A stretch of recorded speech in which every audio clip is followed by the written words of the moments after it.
ग्वालियर से मंत्री ओपीएस भदौरिया का बड़ा बयान आया है। चतुर जातियों ने क्षत्रियों का दुरुपयोग किया, ये मंत्री का बयान है। पूरी पृथ्वी पर क्षत्रिय समाज का राज होगा। ग्वालियर चंबल में आज क्षत्रियों का राज है। क्षत्रिय किसी भी दल में हो, हम उसका साथ देंगे। क्षत्रिय महासभा के दशहरा मिलन समारोह में उन्होंने ये बयान दिया।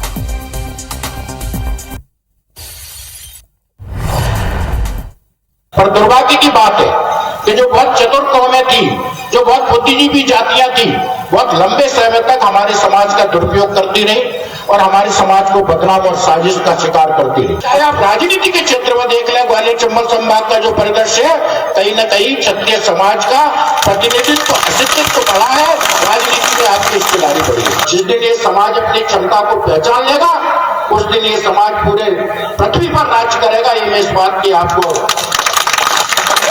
बताना चाहता हूं। तो चतुर जातियों ने क्षत्रिय समाज का दुरुपयोग किया, ये माननीय मंत्री कह रहे हैं। नंबर 1, पूरी पृथ्वी पर क्षत्रिय समाज का राज होगा। नंबर 2, माननीय मंत्री कह रहे हैं ग्वालियर चंबल में आज क्षत्रियों का ही राज है और क्षत्रिय किसी भी दल में हो, हम उसका साथ देंगे।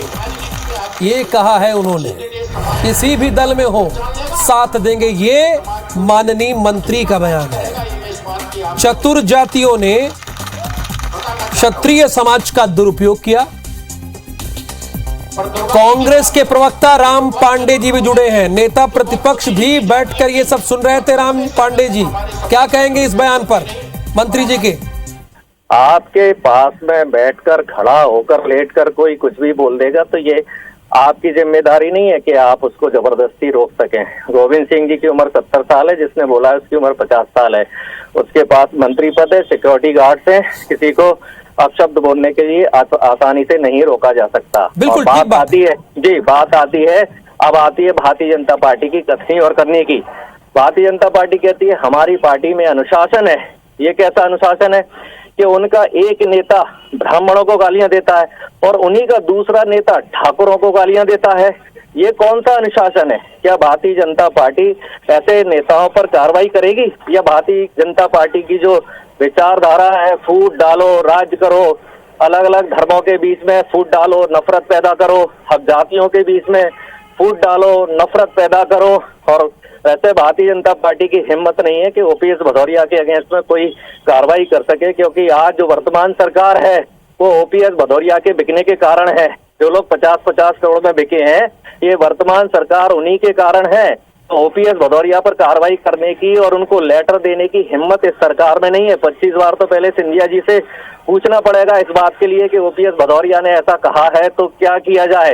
तो ये खरीद फरोख्त की सरकार है, फूट डालो राज करो की सरकार है, अलग अलग धर्मों जातियों के बीच में नफरत पैदा करने वाली सरकार है। और इनके प्रदेश प्रभारी भी यही जातिवाद की बात करते हैं कि ब्राह्मण बनिए तो हमारी जेब में है।